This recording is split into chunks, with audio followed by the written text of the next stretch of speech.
right, lots to cover today, so kicking out the music here quite early.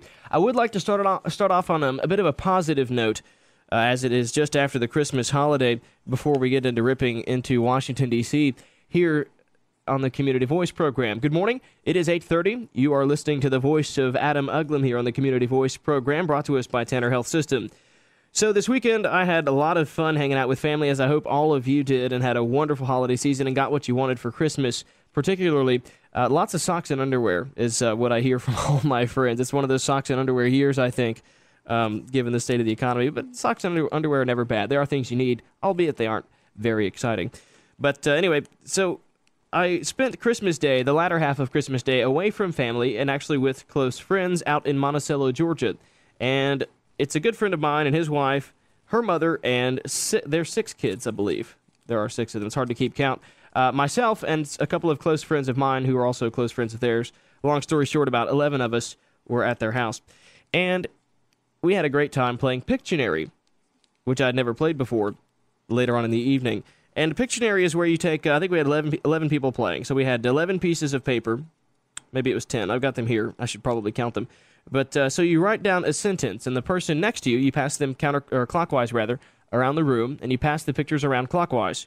And you write a sentence. For example, I started writing a sentence. I passed it on. My friend Chip got to draw a picture. Now, honestly, this was very mean of me to do this because I'm me, and I know these things, but we were asked to write a sentence. So what I wrote was about a 30-word excerpt from Federalist 51. It's one of my favorite excerpts from Federalist 51, and I know it by heart. And it goes like this: if men were angels, they would need no governing. If angels were to govern men, neither internal nor external controls would be necessary. So how mean is that to put that on? How do you draw that in Pictionary? Now, much to my good friend Chip's credit, he did a very good job, I think, in drawing it. He drew a couple of stick figures and some crossed-out gavels and things like that. And anyway, long story short, this game of Pictionary rolls around, and oddly enough, it stays quite close to the original topic, in spite of the drawings. The adults got to go through it first, so it didn't get terribly bothered by the kids on the way there. But so it kind of goes through and kind of sort of stays with the ideal, and we get on to the topic of crying men, questioning angels. It's kind of funny to see the interpretations and see where the idea ends up by the time you get to the last result. We get to the devil needing a tissue from God, and he's in a park. What amuses me is that I didn't know how political my friends and family were until this game of Pictionary. The end result of this game of Pictionary, the very last sentence, went full circle from Federalist 51, that quote I read a moment ago, and the final sentence given for what originally started as Federalist 51 was written by I believe Tyler is 6 or 7. Honestly, I get confused. They have so many children. But the last sentence, the last part of the Pictionary, came down to this: a man asking God to vote to stop Obama. And that came from a large succession of pictures and sentences throughout this game of Pictionary. I found that very amusing, and I'm quite proud of that. I started off with Federalist 51, and we wound up talking about Nobama by the end. So I'm very proud, and I hung on to my little scraps of paper here in my wallet. But anyway, so today we are talking about the president, and I'm actually going to take our first break here because I've got, I'll be talking the whole time, but I'm playing 8 minutes or so of the president's speech when we get back from the break, and I'll get into what we're talking about, and it's about the payroll tax cut. And if you haven't gotten the gist of what this debate's been about the last week or so on extending the payroll tax cut, I'll cover that briefly before we get into ripping into the president and the outright propaganda and lies from last week's speech. So stay tuned. We'll be right back from the break. You are listening to the Community Voice. It's 49 degrees outside. Adam Uglum here hosting. Back in just a second.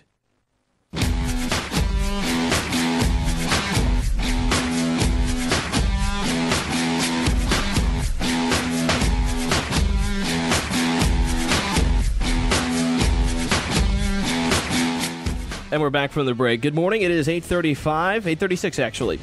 Time to get into a little background story behind what the topic of debate's been about the last week or so at Congress. Was about a stopgap measure when it came to the payroll tax extension and unemployment benefits is the gist of it. That's the meat and potatoes of what was going on in Washington, D.C. Now, nothing in Washington, D.C. is that simple when it comes to passing legislation. There's, of course, lots of little additions, fixes, changes, policy changes, things like that going on in there as well. But that's the meat and potatoes. The House voted 229 to 193 to kick the measure back to the Senate. A 2-month extension that the Democrats in the Senate passed. Now, House Republicans had originally passed a 1-year extension of both unemployment benefits and the payroll tax cut, but the Senate didn't like that because of the Keystone XL pipeline, which would deliver up to 700,000 barrels of oil on a daily basis from tar sands in Alberta, Canada. I have family there. To refineries in Texas. The provision requires the president to issue the needed permit unless he declares the pipeline would not serve in the national interest. Democrats in the White House had reversed course and accepted GOP demands on Keystone, which contributed to sweeping GOP support for the 2-month measure. The White House signaled that Obama would block the project, the Keystone XL project. So until this weekend, it was assumed that Boehner had signed off on that Senate measure. After all, it was agreed to by Boehner's trusted confidant, Senate GOP leader Mitch McConnell of Kentucky. This from the AP. Boehner declined on several occasions Friday to reject the idea. Rank-and-file House Republicans erupted in frustration at the Senate legislation, which drops changes to the unemployment insurance system passed by conservatives, a freeze in the salaries of federal workers, and cuts to President Barack Obama's health care law. This is where the change occurred, is that Senate Democrats didn't like this. They didn't like the changes to Obamacare. They didn't like the Keystone XL pipeline.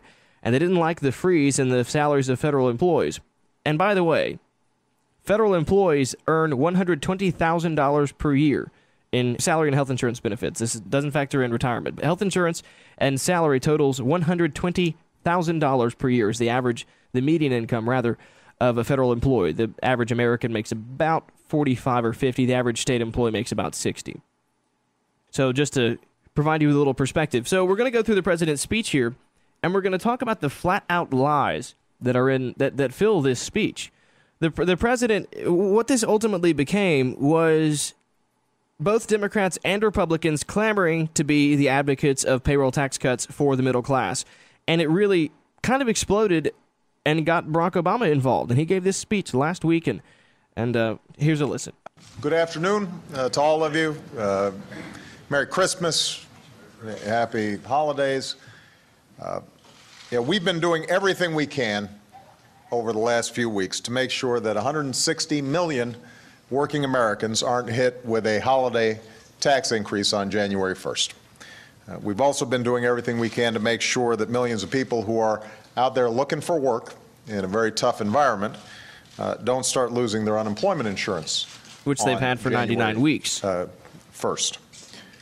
Now, on Saturday, we reached a bipartisan compromise that would do just that. Make sure that people aren't seeing a tax cut the first of the year. Make sure that they still have unemployment insurance the first of the year.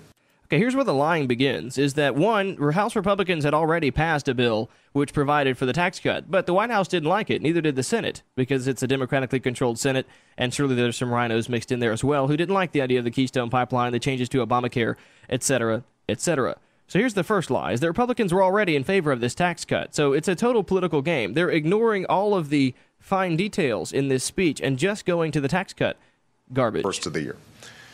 Nearly every Democrat in the Senate voted for that compromise.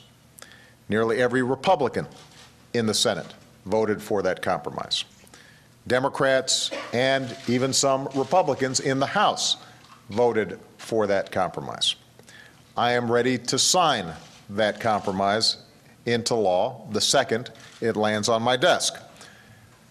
So far, the only reason it hasn't landed on my desk, the only reason, is because a faction of House Republicans have refused to support this compromise. 229 of them or so. Now, if you're a family making about $50,000 a year, this is a tax cut that amounts to about $1,000 a year.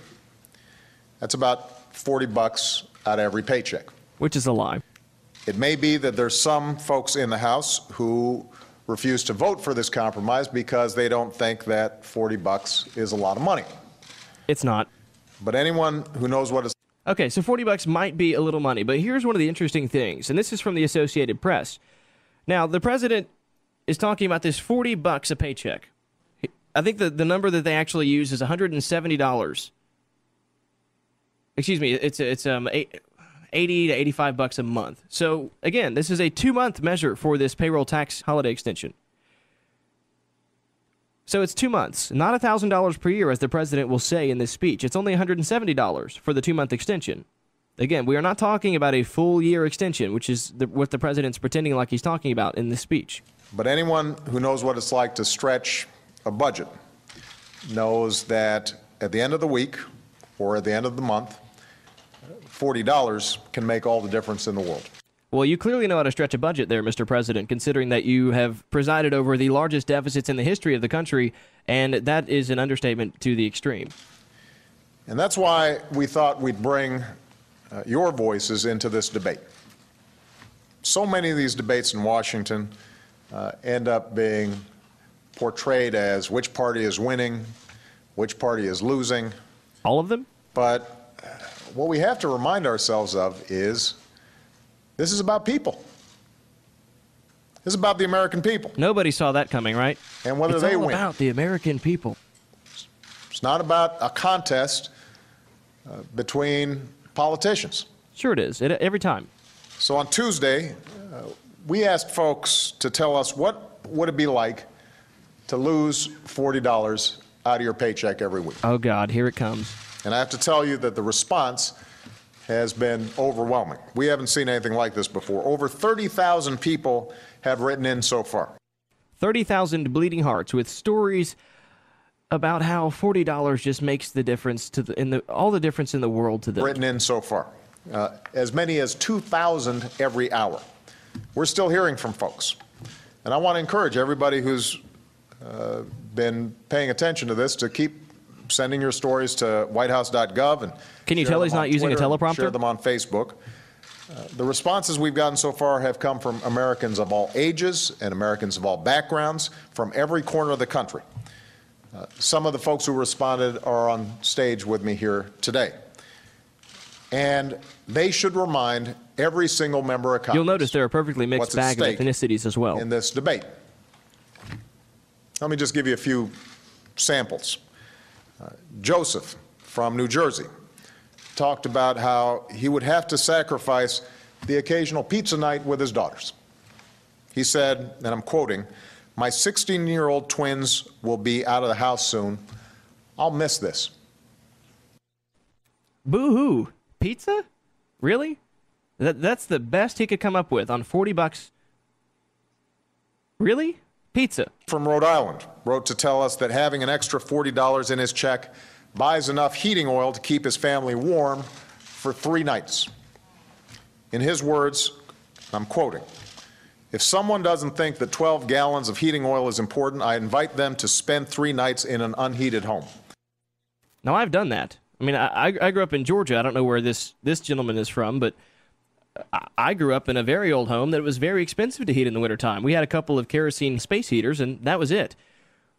So 3 nights out of a month without heating oil, which is beyond absurd because it goes completely against the idea of economics that all of a sudden, because of $40 of a loss of income, people are going to completely sacrifice normal goods when it comes, and that's an economic term, goods that people use on a normal basis. That inferior goods, like pizza, for example, not something you have to have, aren't going to get the ones that are cited. We don't mention anything here in this conversation that, John Doe here might smoke cigarettes, but he's not going to give up his cigarettes. He's going to give up pizza with his twins. Or you can believe me when I say that it makes a difference. Pete from Wisconsin told us about driving more than 200 miles each week to keep his father-in-law company in a nursing home. Okay, first off, who puts their father-in-law in a nursing home? That's a 3-hour drive away. $40 out of his paycheck would mean he'd only be able to make 3 trips instead of 4. Oh, no. We heard from a teacher named Claire from here in D.C. who goes to the thrift store every week and uses her own money to buy pencils and books for her 4th grade class. Once in a while, she splurges on science or art supplies. Losing $40, she says, would mean she couldn't do that anymore. This bugs the ever-living out of me because education is one of the things I like to focus on a lot when it comes to federal spending and state spending. Now, in 39 years since we've started the massive federal education program, we have quadrupled spending on education in this country. Yet, and I know this still happens, that we have teachers spending their own incomes on class supplies, books and crayons, things like that.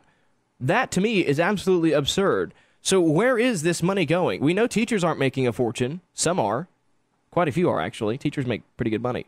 Some don't. Quite a few don't. I will admit that. So where's this massive increase in state and federal spending? We spend 4 times what we did 40 years ago on education. 4 times.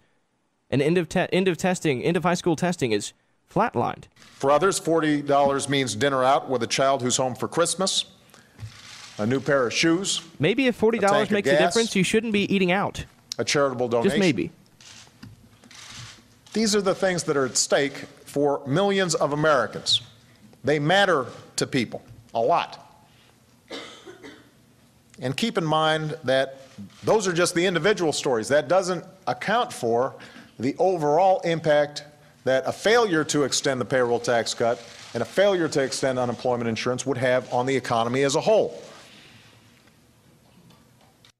Yes, because injecting $2.5 billion is a drop in the bucket compared to our $15 trillion economy. We're talking less than a tenth of a percentage point here when we're talking about the overall gross domestic product. We've seen the economy do better over the last couple of months, but there's still a lot of sources of uncertainty out there. What's going on in Europe? Your tax policies? What's going on around the world? Your tax policies? And so this is insurance to make sure that our recovery continues. Obamacare? So it's time for the House to listen to the voices who are up here, the voices all across the country. Because we know Republicans just don't listen to anybody. What's happening right now is exactly why people just get so frustrated with Washington. And this is also why people get frustrated with Washington. Why people Speeches get so like this. frustrated with Washington. This isn't a typical Democrat versus Republican issue. Yes, it is. This is an issue where an overwhelming number of people in both parties agree. Then why hasn't it passed? How can we not get that done? I mean, has this place become so dysfunctional that even when people agree to things, we can't do it? Again, if we agreed so well, why hasn't it passed? It doesn't make any sense. You're right. It doesn't make any sense. If people overwhelmingly agree, why hasn't it passed? So enough is enough. The people standing with me today can't afford any more games.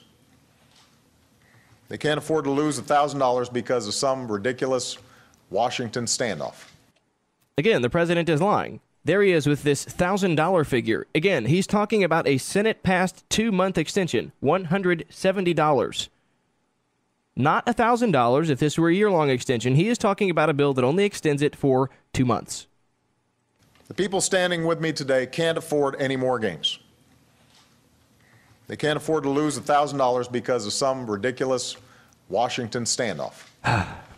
The House needs to pass a short-term version of this compromise, and then we should negotiate an agreement as quickly as possible to extend the payroll tax cut and unemployment insurance for the rest of 2012. It's the right thing to do for the economy, and it's, most importantly, the right thing to do for American families all across the country.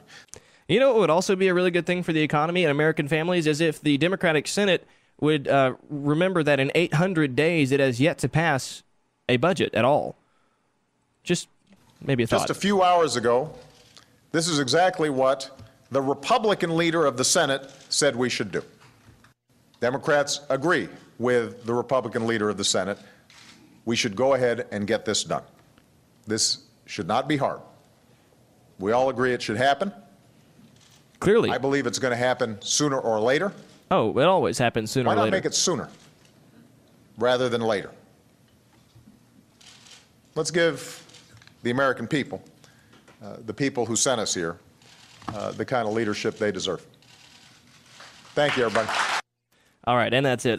So again, this entire speech is nothing but propaganda and lies. Here the president is taking stories of average, everyday people and using them to propagandize this entirely partisan political thing going on in Washington, D.C. Back after the break. The telephone number is 678-601-8255. If you'd like to call in and make a comment or ask a question, please do. It's 678-601-TALK. We'll come back with about 7 minutes left in the program.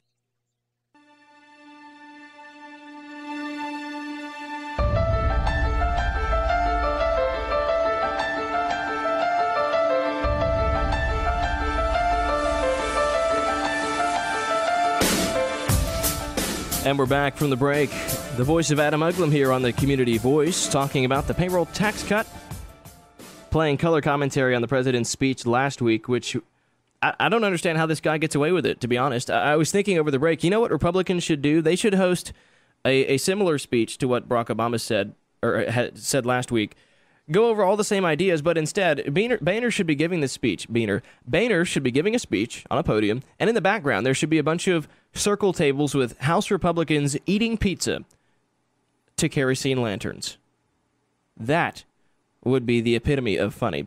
So anyway, to put this in a little perspective, again, the president keeps mentioning $1,000 a year, which is an outright lie, because we're talking about a 2-month plan that only provides $170 to families, and that's if you make $50,000 a year, which is well above the median income in this country, or slightly above. The median income here in Carroll County, for example, is $38,000 per year. So you can automatically subtract 25% from the president's number, so $750 per year. A little less exciting anyway. Now, there's one thing that he also fails to mention is that Democrats included in their plan funding for this, which to me is baffling, because here's this mention of this $40 per month. I'm not even looking at the paper. I'm so baffled. I'm covering my face. Again, the Democrats wanted to fund this with increasing the mortgage rate on Fannie Mae loans, which Fannie Mae, by the way, backs 1 in 4 home loans in the country. The government backs 97% of those loans. Ginnie Mae also backs a good 30 or 40% of home loans. So the government has a huge role in this. But anyway, so 1 in 4 homes in this country would see a 0.1 percentage rate increase in loan guarantee fees charged by mortgage giants Fannie Mae and Freddie Mac. So we're talking about far more than 1 in 4 homes. So now we're talking about an increase on your monthly payment by about $15 a month. So this $40 all of a sudden becomes $25 pretty quickly. How come the president just leaves that out of the speech, that the Senate plan also increased mortgage costs during the 2-month, $33 billion cost?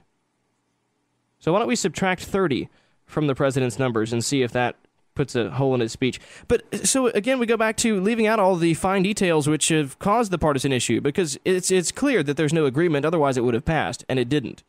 So what is the president leaving out? Because all he's saying is that Washington, D.C. is dysfunctional, and sure it is. He's right, but he's not correct on what Washington, D.C. is dysfunctional about. It's all about this Keystone Pipeline. Republicans want to pass the payroll tax extension. They want to pass the unemployment insurance. It's an election year. Democrats and Republicans want to provide handouts. They want to get reelected. They aren't going to say no to any of this. Establishment Republicans, Tea Party Republicans, they all know that this is going to pass. These two things, unemployment and the payroll tax extension. You know, most people, I've seen several interviews where a news reporter hits the streets. Hey, do you know your taxes were cut?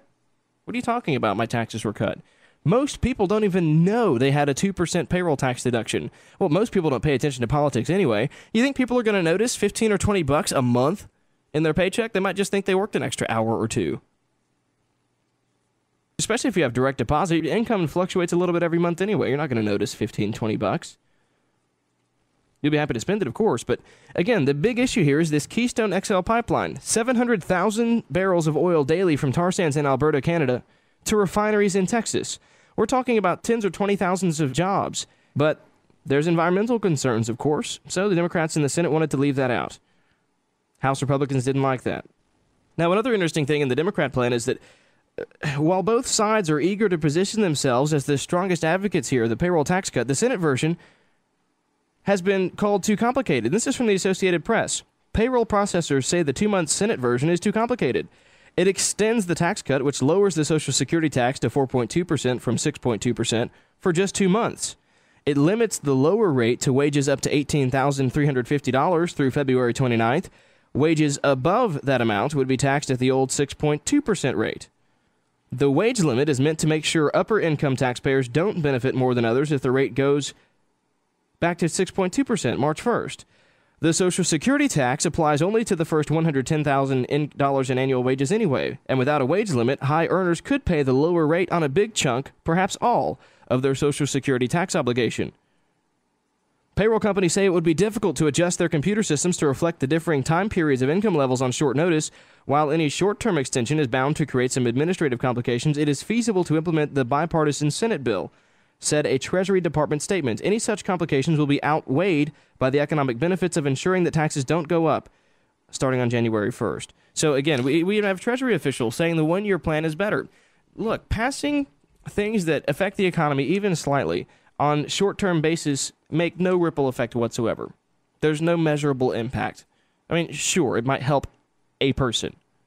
But when you're going to lay platitudes out in a speech like this, again, the entire speech was propaganda and lies. Again, over and over again, he uses this $1,000 number when he's talking about a 2-month plan.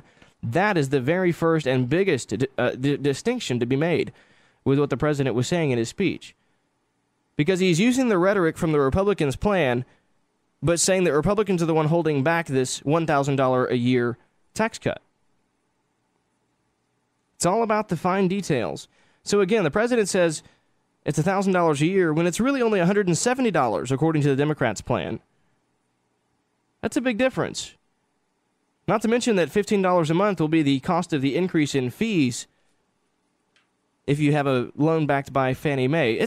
It's ridiculous. I have to go. I'm angry. I'm upset. Okay, not really. Just frustrated, like usual, as we all are with Washington. Hope you enjoyed the program. It'll be on my website later today, libertariat.wordpress.com. Share it widely.